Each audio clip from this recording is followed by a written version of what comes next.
Hola profesionales, estamos en la Factoría Azul. Soy Jorge Suárez y hoy os tengo preparada pues una nueva entrega del podcast de LinkedIn Growing.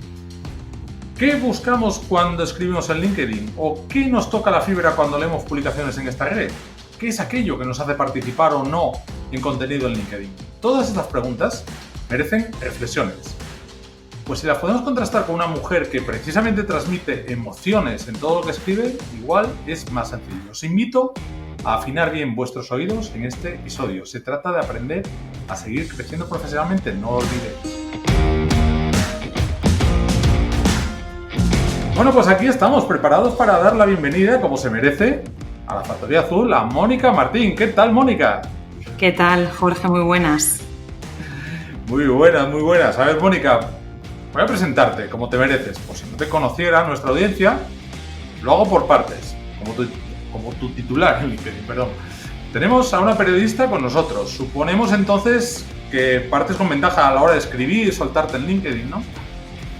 Pues, Jorge, la verdad es que no lo creo. Y menos en esta etapa que vivimos de transformación absoluta en todos los sentidos, sí, en la que ya cualquiera puede ser redactor y creador o transmisor de contenido, ¿no? Cualquiera con un conocimiento adecuado o mínimo, sí, ¿vale? Para redactar o comunicar.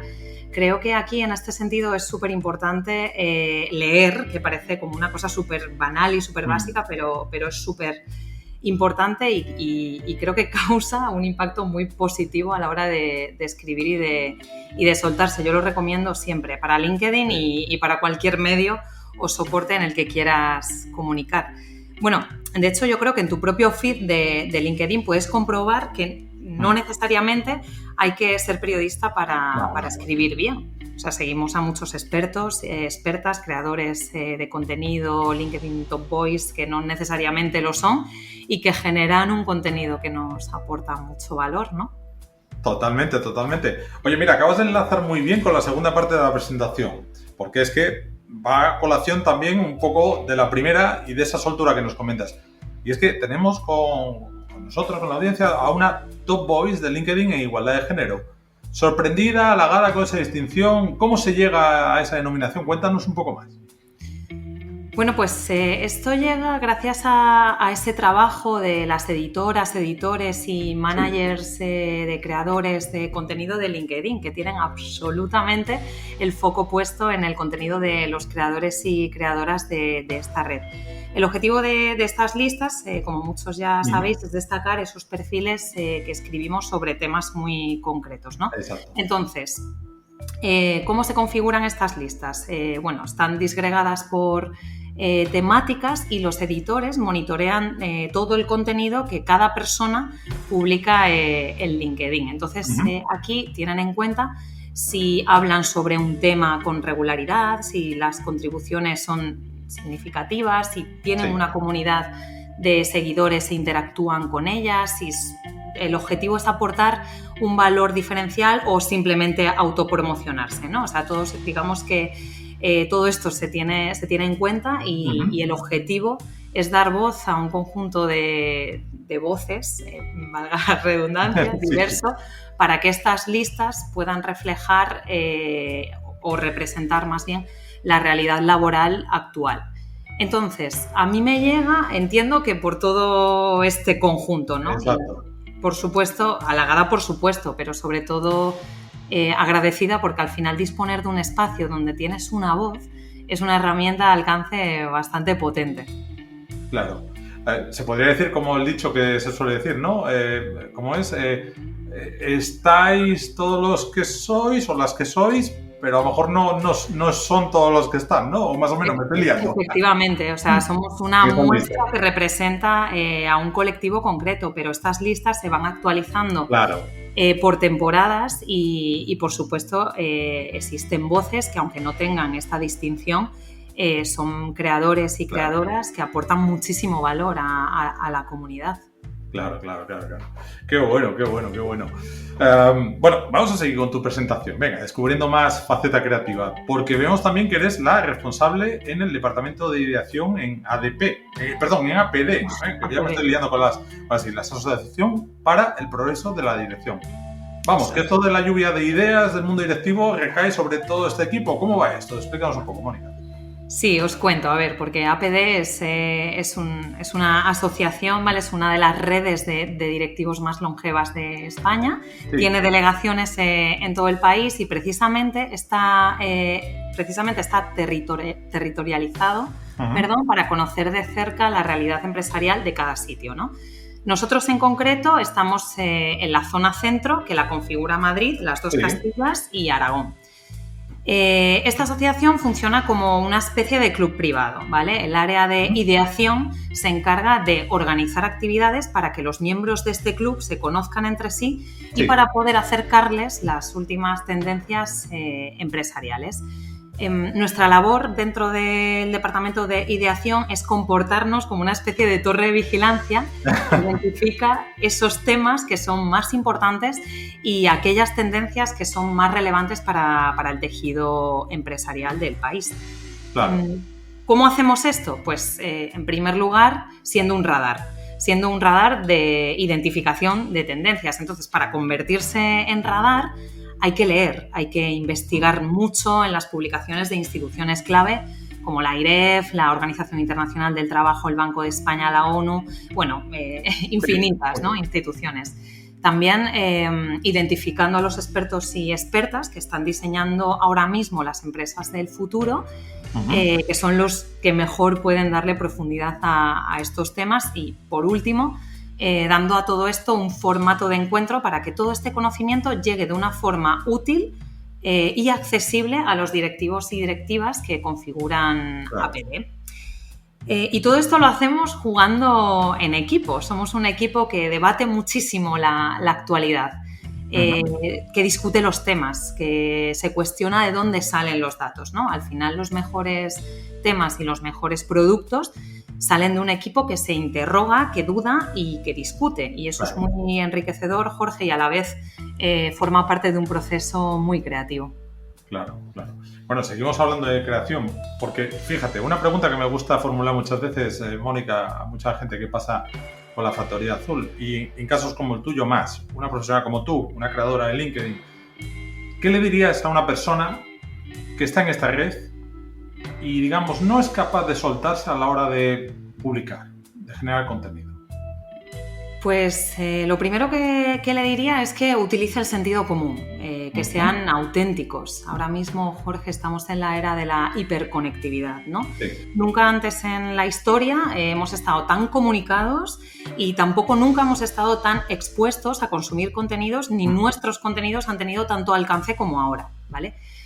Por eso es casi una obligación moral, al menos para mí, intentar que ese contenido que se publica, que ve la luz, no contribuya a la infoxicación que a veces copa gran parte de nuestros feeds, lo vemos cada día, ¿no? Entonces, lo ideal es tener claro el propósito y la dirección del contenido que se quiere publicar. Causar un impacto, ¿no? Profundo o superficial, pero intentar que sea siempre positivo, que provoque la reflexión en el lector, por supuesto, o que ese mismo lector sea capaz de llevarse un par de ideas claves sobre ese contenido, ¿no?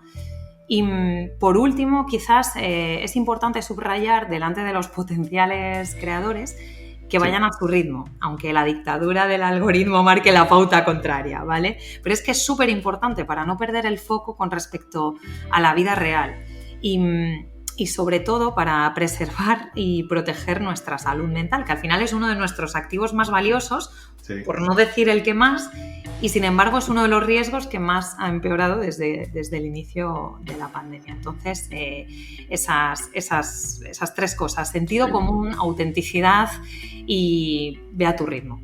Sí, lo de ve a tu ritmo es fundamental, no entrar en la dictadura del algoritmo, ¿no? De decir, es que si no publico hoy, no. Cada uno tiene su ritmo y tiene que encontrar ese ritmo también. Claro, no publiques por publicar. ¿Tienes algo importante que decir? ¿Has descubierto algo que va a aportar valor a la comunidad? Públicalo, pero es eso, es seguir un poco tu propio criterio y tu propio ritmo, que es siempre lo ideal.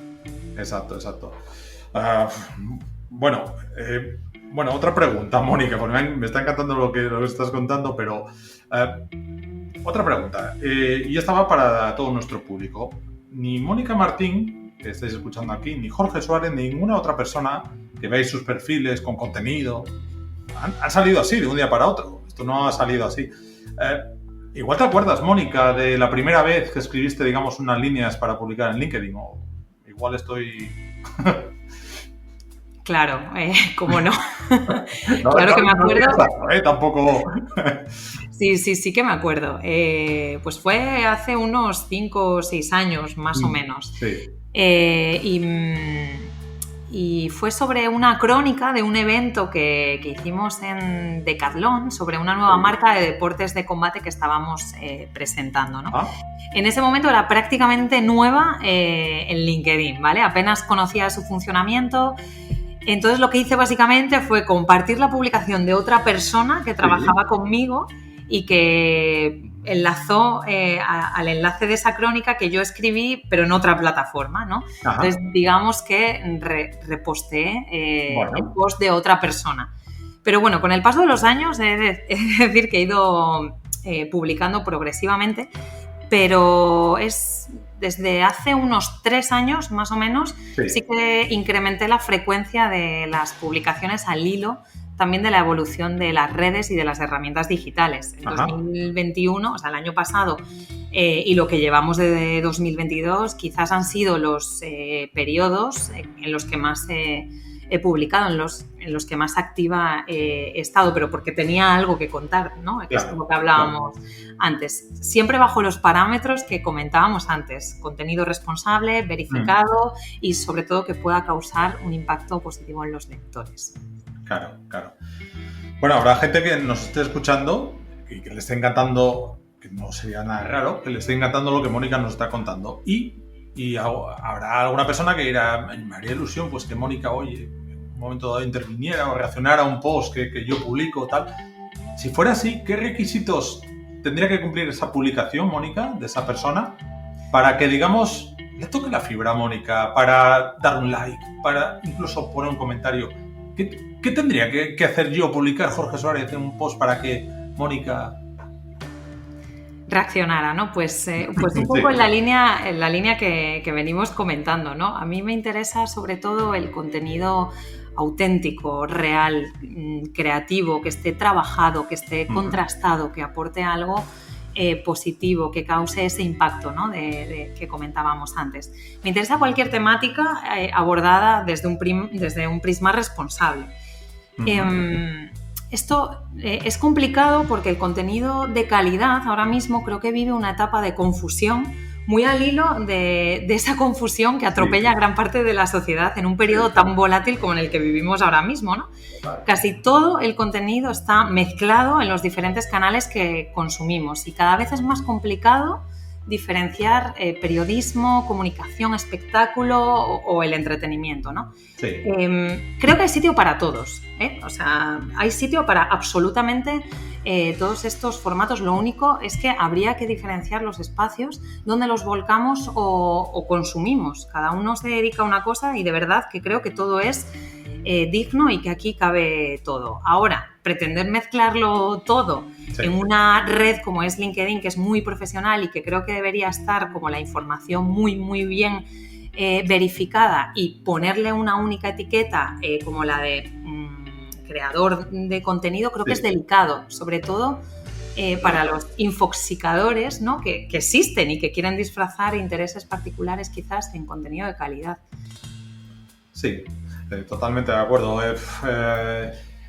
Me gusta todo esto que estás comentando y lo de, bueno, crear contenido auténtico, dar tu visión personal al contenido, hacer que no sea a lo mejor a veces tan profesional, que mostrar esa cara más humana, ¿no?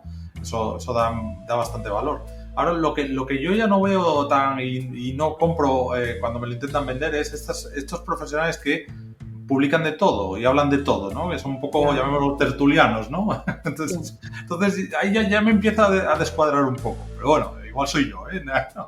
No, pero es que es importante hasta para la propia credibilidad, ¿no? O sea, que tengas, pues eso, Sí. como un área muy bien delimitada y que sepas de qué estás hablando y de qué estás escribiendo con unas fuentes muy concretas y con un contenido, pues eso, que haya pasado pues una serie de filtros y que esté, Sí. que tenga como unos estándares mínimos, ¿no? Total. De calidad.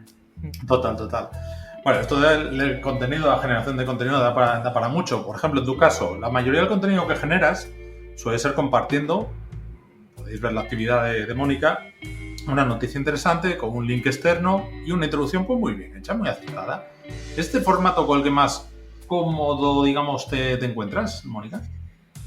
A ver, me resulta cómodo este formato porque al final vengo del mundo de la redacción y para mí crear en este tipo de espacios es sinónimo de máximo confort, no te voy a engañar, ¿vale? El proceso además es muy concreto, o sea, tengo una primera fase de lectura, investigación y selección de la temática a tratar y luego una segunda fase de pensamiento divergente, que quizás esta es la fase más creativa y más complicada, en el que voy enlazando diferentes temas que he ido tratando, que me he ido encontrando y que he ido guardando y que encajan con el tema principal de la publicación, ¿no? que voy a tratar.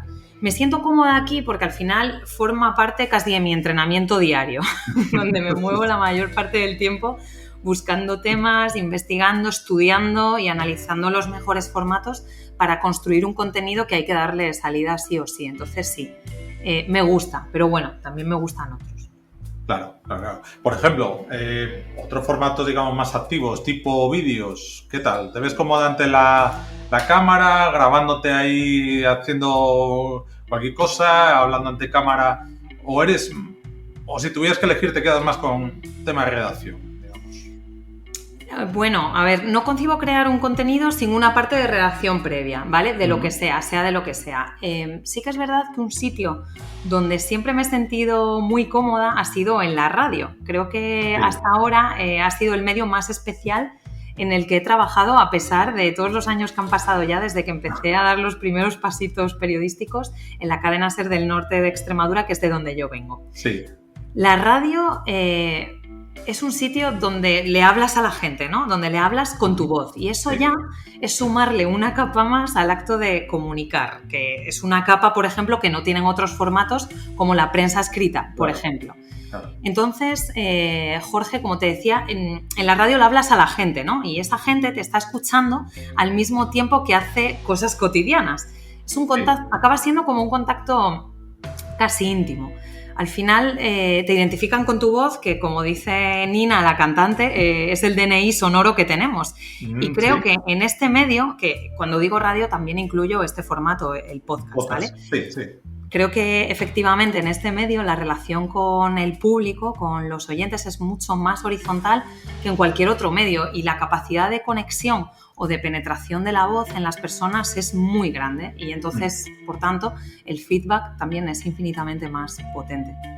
Yo creo que sí, que este es el formato que más me gusta después de la zona de confort de la redacción, que evidentemente pues, estamos entrenados para ello, pero me quedo con esto. O sea, que lo de verte por ahí entonces con la cámara grabando, llegando a la oficina o tal y subirlo a LinkedIn, eso como que... De momento no, o sea, de momento no lo he explorado tampoco, pero creo que no me pega mucho. Es un formato que tiene su historia, tiene su aquel, el tema de vídeos, sí, total. Oye, y si algún día reaccionas, por ejemplo, a una de mis publicaciones o a otra persona, ¿qué es lo que más te va? ¿Eres muy de like, muy del corazoncito, aplausos? ¿O ahora del nuevo formato de la risa, como digo yo, la risa helada, esta risa azul que han puesto? Me hace gracia, ¿no? Ese no le he gustado, la verdad es que ese no le he gustado todavía. Y es cierto que mis reacciones son un poco limitadas, ¿no? Porque creo que es importante también que los likes, incluso los likes, tienen que tener un sentido, ya que todas las personas de tu red al final van a ver en sus muros tu actividad, ¿no? Nuestra actividad. Así que he de reconocer que soy bastante limitada con las reacciones y que la novedad del Me hace gracia todavía no lo he probado, lo probaré seguro. Pero de momento sí, estoy como tengo likes, no regalo muchos likes. No regalo muchos likes. No regalo muchos likes. Ojo a esto. O sea, que la gente que vamos, si conseguís un like de Mónica Martín, tela. O sea, tela. No, pero bueno, lo de los likes, yo siempre digo una cosa, Mónica, no sé si es tu caso, pero yo siempre abogo cuando doy formaciones y tal, es decir, mira, el like ya te estás mostrándote a la publicación de esa persona, ¿no? Ya te muestras, con lo cual ya es una manera también de aparecer. Pero incluso yo abogo decir, oye, si das un like, un aplauso, ¿no? Pues aportar algo más, incluso en comentarios, ¿no? Claro. ¿Por qué? ¿Por qué te ha parecido tan acertada esta publicación? ¿No? Pues expláyate en comentarios, ¿no? Que bueno, a mucha gente le cuesta, es verdad que le cuesta, pero bueno, es todo molesto. Por cierto, a raíz de todas las reacciones, del tema de reacciones, ¿qué opinas de poner alguna reacción en plan desacuerdo, no me gusta, desaprobación, que las inventara LinkedIn, me refiero? ¿Crees que de ser así agregaría, por usar un término así que nos entendamos, la existencia de LinkedIn? El tener un dislike o... Esto es interesante esto que comentas, Jorge, porque yo sí que es verdad que echo de menos el botón no estoy de acuerdo. Exacto. Sí. Y yo además le añadiría que ese botón obligara a dejar un comentario para explicar por qué no lo estás. Exacto. ¿Vale? Exacto. Creo que discrepar o expresar desaprobación no implica necesariamente agriar, como tú dices, ¿no? Aunque vivimos en un entorno tan hostil que nos sale casi automático la conducta evitativa ante cualquier tipo de conflicto. Y me refiero a conflicto entendido como la habilidad de negociar o debatir, ¿vale? Sí. Para mí es algo casi obligatorio y, por supuesto, necesario para enriquecer el debate y enriquecernos a nosotros mismos. Sin ese contraste, únicamente tendríamos información plana, sesgada y difusa. Por tanto, sí, yo estoy totalmente de acuerdo con incluir ese botón de no estoy de acuerdo y además te voy a contar por qué. Ya, sería un experimento curioso, porque hasta ahora, claro, la gente el desacuerdo, ¿cómo lo muestra? Pues si alguien no está de acuerdo con lo que Mónica publica, con lo que Jorge publica, directamente se pone y se explaya en un comentario, a lo mejor poniéndote, pues, como se suele decir, a caer de un burro, ¿no? Pero, bueno, no sé, muchas veces hay gente que a lo mejor no está de acuerdo y simplemente, pues, por no ponerse a escribir, pues directamente hace la vista gorda, ¿no? Ya. No sé, a mí es una cosa que hace tiempo que llevo dando de vueltas y sería interesante, ¿no? Cómo resultaría, pero bueno. Oye, a lo mejor están escuchando este podcast y les sembramos la semilla, ¿no? O sea, han incluido el me hace gracia, vamos a incluir también la parte contraria, ¿no? O sea, porque sería muy bueno para el debate. Sí, no lo sé. Supongo que alguna vez lo hayan valorado y no sé. Bueno, ahí queda. Oye, vamos a contar a la audiencia cómo, digamos, nos localizamos, o en este caso, cómo te localices, Mónica. A ver, yo llegué a ti, tengo que decir, después de compartir en nuestra página de empresa, LinkedIn Growing, el artículo del Mundo donde te clasificaban como una de las 10 mujeres a seguir en LinkedIn, tal cual. Está por ahí el artículo para que le echéis un ojo. Y yo, como soy muy aplicado, pues indago en el perfil de estas 10 grandes profesionales, me encontré a Mónica y digo, oye, pues voy a escribirle de forma personalizada. El resultado de esa primera invitación, pues aquí lo estés escuchando. Mónica está participando en un episodio de la Factoría Azul. ¿Qué requisito o hay que cumplir algún requisito para llamar la atención de Mónica a la hora de contactarte por LinkedIn? Pues depende del contacto. Antes, sí que es verdad que antes del reconocimiento de la lista igualdad de género filtraba poco o nada, básicamente. Sí. Ahora filtro un poco más, tampoco mucho más, pero bueno, un poco más. Y me fijo bastante en los perfiles que me contactan. He de decir que también he tenido que aprender a decir que no a proyectos que me llegan a través de esta red, porque como hablábamos antes, a día de hoy la conectividad y el contenido es infinito. Sí. Y creo que también es necesario preservar una parcela para uno mismo y para dedicar tiempo también a esas personas y cosas que nos hacen felices y que nos hacen ser quienes somos, porque si no esto no tendría fin. Los proyectos laborales, Jorge, podrían ser infinitos y entraríamos en un bucle un poco tóxico, ¿no? De relación laboral tóxica. Entonces, sí, depende del contacto, pero vamos, que tampoco filtro mucho. O sea, todo el mundo al final tiene algo que aportar y todos los contactos son interesantes de alguna manera. Fantástico, fantástico. Bueno, yo creo que con esta entrevista, Mónica, la gente está viendo que está claro que te encanta LinkedIn, que te lo pasas pipa en esta red, pero vamos a ver, ¿lo ves todo color de rosa en este foro profesional? ¿Has tenido, llamémoslo, malas experiencias que se puedan contar? Pues es cierto que en el cómputo global he tenido casi todo, han sido buenas experiencias y bastante enriquecedoras. He conocido a gente que se ha convertido en fuente, o sea, tengo contactos como muy valiosos a la hora de crear el contenido y a la hora incluso de desempeñar mi propio trabajo, ¿no? Del día a día y he tenido, vamos, cómputo global, buenísimas experiencias con la gente en general. Sí que es verdad, y esto por contarlo anecdóticamente y solo en un porcentaje mínimo, ínfimo, pero sí que es verdad que más de uno ha pensado que estaba en Tinder en vez de en LinkedIn, pero bueno, más allá de eso, a todos nos ha pasado, yo creo. O sea, más allá de eso, que ha sido puntual, no he tenido malas experiencias. O sea, todo lo contrario. No, malas experiencias, sobre todo cuando hago a veces esta pregunta, es pensando en, llamémoslo haters, si queremos ponerles ese calificativo, ¿no? Es decir, bueno, yo qué sé, alguna publicación o algún comentario que dices, pero madre, a esta persona que... ¿Qué va?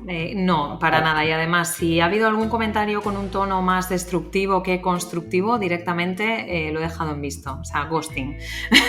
O sea, ningún tipo de pudor para, ya te digo, o sea, para aislar ese tipo de comentarios que en mi espacio no tienen cabida. O sea, la toxicidad no tiene cabida en mi perfil. Qué bueno, qué bueno. Solo construir. Totalmente. Oye, Mónica, que lo vamos a tener ya que ir dejando. Me está encantando la conversación. Pero mira, ya que estás saliendo así todo tan fluido y por poner ya una guinda casi a la despedida, te voy a pedir una última cosa. Que nos dejes, si es posible, con una sonrisa en la cara. ¿Y cómo? Pues hombre, pues a tu criterio, ya que esto es un podcast que es audible, pues no sé, se me ocurre un chiste profesional, una anécdota azul de LinkedIn, vamos. A ver con qué nos sorprendes. Pues a ver, esta pregunta es un poco tramposa, ¿eh? Tramposilla, total. Es un poco, a ver, pero me gusta mucho. Yo, la verdad es que tengo muy poco arte para contar chistes y siempre le digo a mis amigos que me encantaría saberme más chistes de los que me sé, que básicamente ninguno. Pero sí que te puedo contar una anécdota graciosa al hilo de la publicación de la lista del 8 de marzo de las mujeres a seguir, ¿no? En LinkedIn. Entonces, fue en este momento cuando mi padre, que es un gran lector y auditor, a la vez quiso hacerse perfil de LinkedIn para estar conectado pues, con todas las voces autorizadas del momento, ¿no? Y un día vi que me envió la invitación y entonces le contesté súper emocionada. Hombre, papá, bienvenido a esta red, qué ilusión tenerte por aquí. Bueno, yo, hija, emocionada, ¿no? Por la invitación a conectar y claro, todo esto sin ver la foto de perfil que no se veía hasta que aceptabas la solicitud, ¿vale? Sí. Y sin ver previamente el perfil de la persona que me estaba contactando, que fue un error, ¿vale? Me contestó esta persona que desvelo que no era mi padre, ¿vale? Se llamaba igual. Pero casualidades, ¿vale? A ver, yo tengo un apellido, Jorge, bastante común. Entonces, sí, me imagino. Entonces, esta persona me contestó que un placer igualmente, pero que estaba un poco preocupado porque no sabía que tenía una hija de mi edad, se acababa de enterar. Entonces, claro, yo me morí de la vergüenza, Pero al final, pues nos reímos los dos con la confusión y desde entonces miro los perfiles con lupa por si acaso para no liar. Sí, eso te sirvió de escarmiento para ahora siempre que te doy invitaciones siempre prefiero mirar el perfil, ¿no? Desde luego, o sea, pero bueno, nos reímos, fue un momento risas y bueno, soy muy dada a que me pasen este tipo de fails, ¿no? En fin. Ay, qué bueno. No, chistes no han sido, pero ha sido muy buena, Mónica. Sí, no, y de hecho no se lo he contado a casi nadie. Mi padre se va a enterar por este podcast de que me ocurrió esto, ¿eh? No se lo contaba a nadie porque me daba un poco de vergüenza, pero bueno, ya que estamos, me venía muy bien para encajar la pregunta de la anécdota, así que se va a enterar. Claro. Escuchando este episodio. Claro, ya le diré a Diego que en esta parte del podcast que ponga un letrero, música de exclusiva, no sé qué música será esa, ¿no? Pero bueno, vale, fantástico. Oye, Mónica, que genial. Ahora sí que ya lo vamos a dejar con este buen sabor de boca. A mí se me ha hecho súper corto y ameno. No sé a ti qué te ha parecido este paseo por nuestra factoría. A mí también, la verdad. Muy agradable, pero sobre todo muy divertido y también constructivo. He estado súper a gusto con vosotros, Jorge. Pues fantástico. Mónica, nos vamos a seguir viendo y comentando por LinkedIn cuando quieras. Eso sí, deja que para despedirte recomienda a nuestra audiencia que se apunte bien tu perfil en LinkedIn, que te puedo asegurar que esta gente que nos escucha así lo hace, ¿eh? O sea, que eso tenlo seguro. Que un placer, Mónica, haberte tenido en la Factoría Azul y muchísimas gracias. Muchísimas gracias a vosotros, Jorge, ha sido un placer acompañaros, de verdad, gracias. Pues muy bien, seguimos en la Factoría Azul. Bueno, pues termina aquí un episodio que espero os haya tocado la fibra sensible de vuestra creatividad azul. Yo ya me tengo que ir para preparar el siguiente episodio, una nueva entrega que seguro que os va a gustar porque siempre contamos con grandes profesionales. Os recuerdo dónde encontrarnos, nuestro canal de YouTube de Linke Growing, nuestra web www.linkegrowing.com/podcast y por supuesto en las principales plataformas de podcasting. ¿Qué más? Nada, muchísimas gracias por estar ahí. Cuidaros, nos escuchamos. Chao, profesionales.